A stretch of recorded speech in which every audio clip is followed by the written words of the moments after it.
Você está afastando o dinheiro com a exata técnica que te ensinaram para atraí-lo.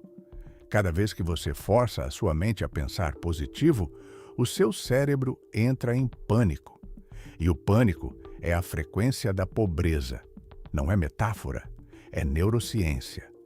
Quando você repete uma afirmação que contradiz o que o seu sistema nervoso percebe como realidade, o cérebro identifica isso como ameaça. Ele não processa a afirmação como verdade.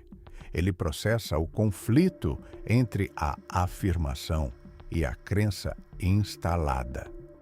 E esse conflito gera cortisol, gera tensão, gera exatamente o estado interno que emite escassez para cada célula do seu corpo. Você foi enganado.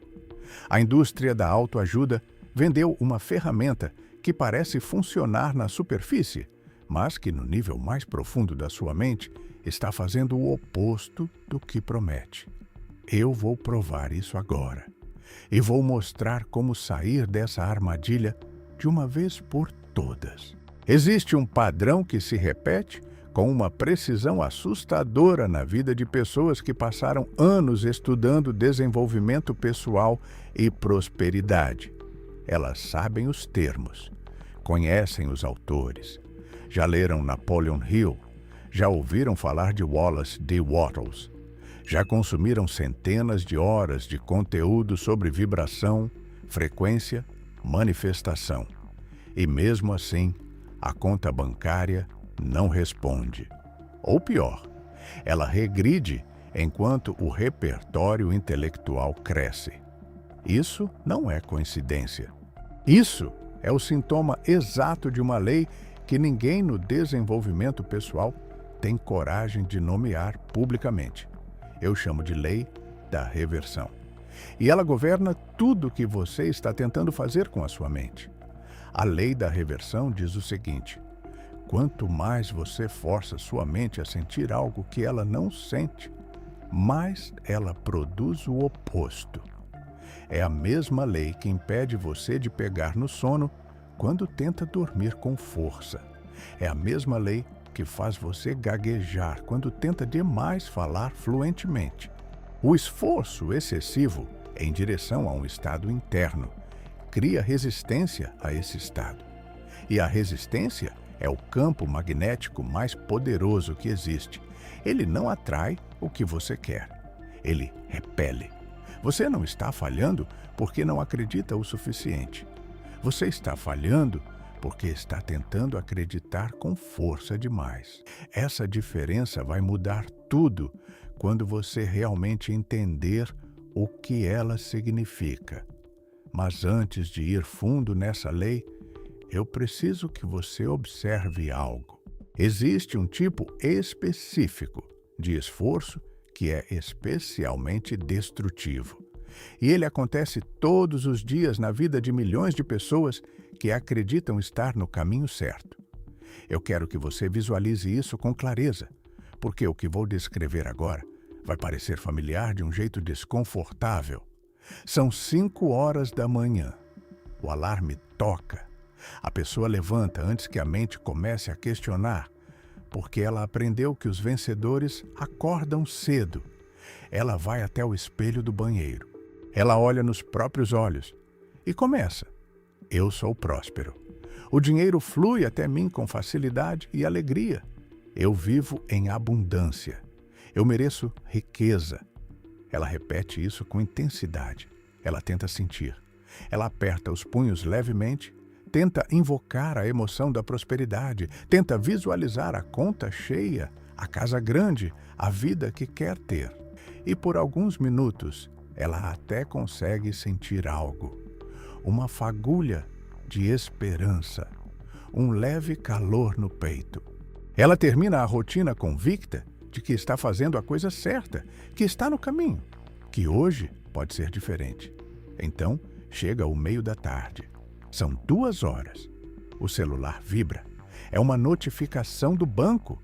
Uma conta que ela tinha esquecido. Um débito automático que ela não contabilizou. O número na tela é pequeno, mas o estômago gela. não de forma gradual, de forma instantânea. O gelo no estômago dura menos de 1 segundo antes que a mente racional entre em campo e tente consertar. Tudo bem, eu confio no processo. Eu sei que o dinheiro vem. Eu não vou deixar isso abalar minha vibração. Mas o gelo já aconteceu. O sistema nervoso já recebeu o sinal. E o sinal não foi de abundância, foi de medo. E foi esse sinal, repetido diariamente em variações diferentes, que o universo registrou. Não as afirmações das 5 da manhã, o gelo das 2 da tarde. Essa pessoa vai dormir naquela noite convicta de que praticou corretamente, que fez sua parte, e vai acordar no dia seguinte para repetir o mesmo ciclo. Afirmação de manhã, pânico disfarçado à tarde. E o vão entre quem ela diz que é e quem ela sente que é, vai crescendo silenciosamente, alimentando uma camada de vergonha que ela nunca vai admitir em voz alta, porque admitir seria quebrar a narrativa de que está evoluindo. Agora, eu quero que você veja o outro lado, não porque é mais fácil, mas porque é radicalmente diferente em algo que a maioria das pessoas nunca identifica. A pessoa que entende a lei da permissão não acorda às 5 da manhã para se convencer de nada. Ela acorda quando o corpo pede, não por preguiça, por respeito ao ritmo natural do organismo, que ela entende ser parte do alinhamento, não obstáculo a ele. Ela não vai ao espelho repetir afirmações. Ela pode ir ao espelho, mas o que acontece lá é diferente. Ela se olha, ela respira. Ela não tenta invocar um estado que não está presente. Ela observa o estado que está presente. Se há preocupação, ela não finge que não há. Ela reconhece. E então, sem drama, sem ritual, sem esforço, ela direciona a atenção para o que está construindo, não para o que falta. Chegam as 2 horas da tarde. O celular vibra. A mesma notificação, a mesma conta inesperada, o mesmo número na tela. O estômago da pessoa em estado de permissão também reage. O sistema nervoso é o mesmo. Não há imunidade ao desconforto. A diferença está no segundo seguinte. Em vez de imediatamente suprimir a reação com positivismo forçado, ela deixa a reação existir por um momento. Ela respira uma vez, longa. Ela sente o desconforto sem se identificar com ele. E então, calmamente, ela avalia. O que precisa ser feito em relação a isso? Não o que precisa ser sentido. O que precisa ser feito. E a ação que surge desse estado tem uma qualidade completamente diferente da ação que surge do pânico disfarçado. Ela é clara, ela é direta e quase sempre é eficiente de uma forma que surpreende. Essa pessoa vai dormir sem ter repetido uma única afirmação, sem ter realizado um único ritual. E o campo subconsciente dela, ao longo de semanas e meses operando nesse estado, vai construir uma identidade financeira que não depende de evidências externas para se sustentar, porque ela nunca precisou de evidências. Ela apenas parou de produzir resistência. Um tempo atrás, eu revelei, em outro vídeo, que o dinheiro não vem do trabalho físico árduo. E esse vídeo tocou em algo real para muitas pessoas. O link está na descrição. Mas não saia agora. Termine este vídeo primeiro, porque sem dominar a lei da permissão que estou te entregando hoje, aquele outro vídeo não vai ter efeito prático nenhum na sua vida. Ele vai fazer sentido intelectual. Mas a mudança real, aquela que você sente no corpo antes de ver na conta, essa só acontece quando você entende o que estamos explorando agora. Continue. Se este conteúdo está reorganizando algo dentro de você, se você está sentindo que finalmente alguém está nomeando algo que você suspeitava, mas não sabia articular, eu preciso que você faça uma coisa agora. Inscreva-se neste canal, ative o sininho, deixe o seu like, não pelos números, mas porque este tipo de conteúdo só alcança quem precisa dele quando recebe a aprovação de quem já entendeu. Compartilhe com alguém que você conhece que está preso no ciclo do esforço mental. Você pode estar mudando uma trajetória hoje. Agora, eu preciso ir mais fundo, porque entender a diferença entre as duas rotinas é necessário, mas não é suficiente. A pergunta que inevitavelmente surge é esta: como entrar no estado de permissão de forma real, sem que isso se torne mais um esforço? E essa pergunta tem uma resposta que Napoleon Hill passou 20 anos coletando nas mentes mais ricas do mundo. Hill entrevistou Andrew Carnegie, Henry Ford, Thomas Edison. Ele passou 2 décadas catalogando o que separava esses homens dos que apenas trabalhavam com afinco.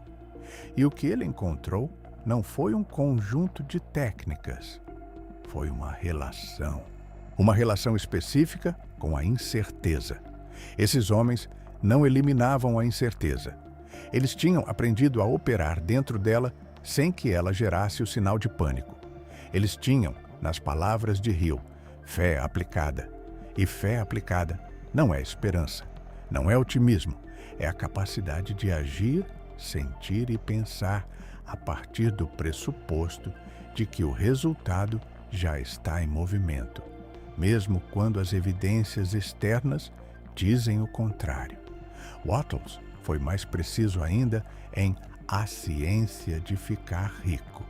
Ele escreveu que a mente criativa opera a partir de uma certeza interior que não depende de validação externa, e que o único obstáculo entre o homem e a riqueza que ele deseja é a sua própria resistência interna, não as circunstâncias, não a economia, não o passado, a resistência.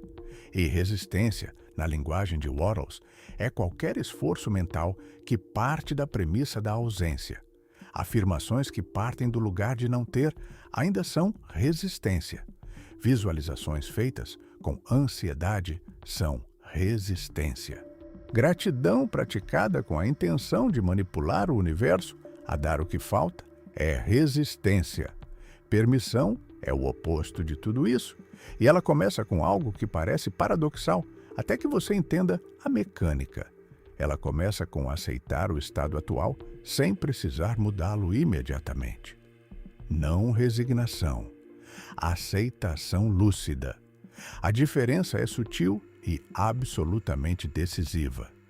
Resignação diz: as coisas são assim e não vão mudar. Aceitação lúcida diz: as coisas são assim agora, e eu não preciso entrar em guerra com esse agora para que o próximo momento seja diferente. Existe um experimento mental que revela isso com clareza. Pense numa área da sua vida onde tudo flui com naturalidade. Pode ser um talento, uma habilidade, uma área de relacionamento onde você não tem dificuldade. Agora, observe como você pensa sobre essa área.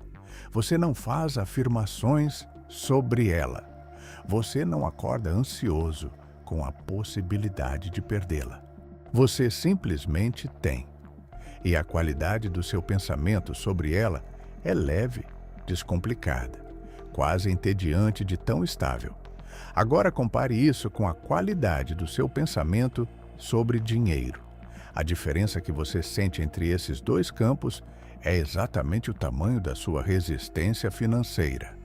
E a boa notícia é que resistência não é caráter, não é destino, é um padrão. E padrões mudam. Mas como mudam? Não com mais esforço na direção oposta. Isso seria usar a mesma ferramenta que criou o problema. Padrões de resistência mudam quando você retira a atenção compulsiva deles. Quando você para de checar obsessivamente se a vibração melhorou. Quando você para de monitorar cada pensamento em busca de negatividade para eliminar. Esse monitoramento constante é ele mesmo uma forma de resistência, porque pressupõe que há algo errado que precisa ser corrigido a todo momento. A ação que surge do estado de permissão tem uma característica que Hill chamava de plano definido emergente. Ele não é forjado com esforço racional. Ele aparece. Você acorda com uma ideia que não estava lá ontem. Você encontra uma pessoa que abre uma porta que você não tinha visto. Você recebe uma informação no momento exato em que precisava dela. Hill não chamava isso de sorte. Chamava de inteligência infinita em ação. Wattles chamava de substância formativa, respondendo à impressão mental correta. A impressão mental correta não é um pensamento positivo forçado. É um estado de receptividade genuína. Agora eu quero que você use o espaço dos comentários de uma forma específica. Não como ritual vazio, como reposicionamento consciente de identidade. Quando você escreve algo publicamente, você comunica ao seu subconsciente que isso é real, que é parte de quem você é. Então, nos comentários agora, escreva exatamente isto. Eu deixo de forçar e passo a permitir. O dinheiro flui até mim na paz. Só escreva se você sentir isso como verdade que está nascendo, não como mais uma afirmação que você está tentando acreditar. Se você chegou até aqui neste vídeo, você já está num estado diferente de quando começou. Esse comentário vai selar isso. Preciso falar sobre um padrão que aparece quase universalmente nas pessoas presas na escassez financeira e que vai aparecer de uma forma que talvez te surpreenda. Não é um padrão de preguiça, não é um padrão de incapacidade, é um padrão de controle. A pessoa presa na escassez é quase sempre alguém que precisa saber exatamente como o resultado vai chegar. Ela tem um plano, e se o dinheiro não vier pelo plano que ela definiu, ela conclui que não vai vir. Então, ela força outro plano e outro, e cada plano que falha aumenta a tensão subconsciente que continua emitindo o sinal de ausência. Hill observou que os homens mais ricos com quem conversou tinham uma característica que os distinguia dos que apenas se esforçavam muito. Eles sabiam quando parar de empurrar, quando recuar, quando soltar o controle sobre o como e simplesmente manter a clareza sobre o que. Isso não era fraqueza? Era a forma mais sofisticada de poder que ele havia documentado. A capacidade de soltar o mecanismo sem soltar a direção. Pense em como a água se move. Ela não força o caminho. Ela não tem um plano rígido. Ela se move na direção de menor resistência. E ao fazer isso, eventualmente chega a qualquer destino. A água não fica ansiosa diante de uma pedra no caminho. Ela não faz afirmações para a pedra desaparecer. Ela contorna, sem drama, sem esforço extra, sem perder a direção. Esse é o estado de permissão em termos práticos. Não indiferença, não passividade. Movimento fluido sem resistência interna. E tudo isso converge para um ponto que é o mais importante de todo este vídeo. Mais importante que qualquer técnica, qualquer filosofia, qualquer distinção conceitual que exploramos aqui. Esse ponto é sobre identidade. A mente subconsciente não executa estratégias. Ela executa identidades. Se na sua identidade mais profunda Você ainda se vê como alguém que luta com dinheiro, como alguém para quem a prosperidade é difícil.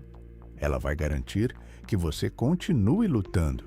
Não importa quantas afirmações você faça. Não importa quantos vídeos você assista. Não importa quão sofisticado seu vocabulário de desenvolvimento pessoal se torne. A permissão é, no fundo, uma questão de identidade. É o momento em que você para de tentar atrair riqueza e começa a ser o tipo de pessoa para quem a riqueza é natural. Não arrogância, não fingimento, um realinhamento profundo e silencioso da sua autopercepção. E esse realinhamento não acontece com força. Ele acontece com entrega, com a disposição de soltar a narrativa de que você precisa lutar, merecer, provar, forçar. Hill disse algo que ficou gravado na minha memória desde a primeira leitura. Ele disse que a mente humana pode realizar qualquer coisa que ela possa conceber e acreditar. A maioria das pessoas para na palavra conceber. Ignora a palavra acreditar. E acreditar, no sentido que Hill usava, não é um ato de vontade. É um estado de ser. Você não decide acreditar. Você se torna o tipo de pessoa que naturalmente acredita.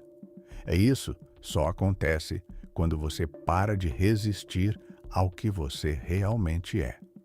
A riqueza não é algo que você fabrica com a força dos seus pensamentos. Ela não responde a gritos, sejam eles vocais ou mentais.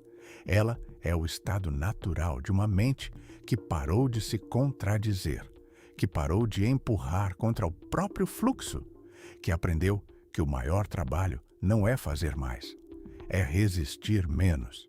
O dinheiro não fugiu de você. Você o expulsou com o esforço de trazê-lo de volta. Pare, respire, permita.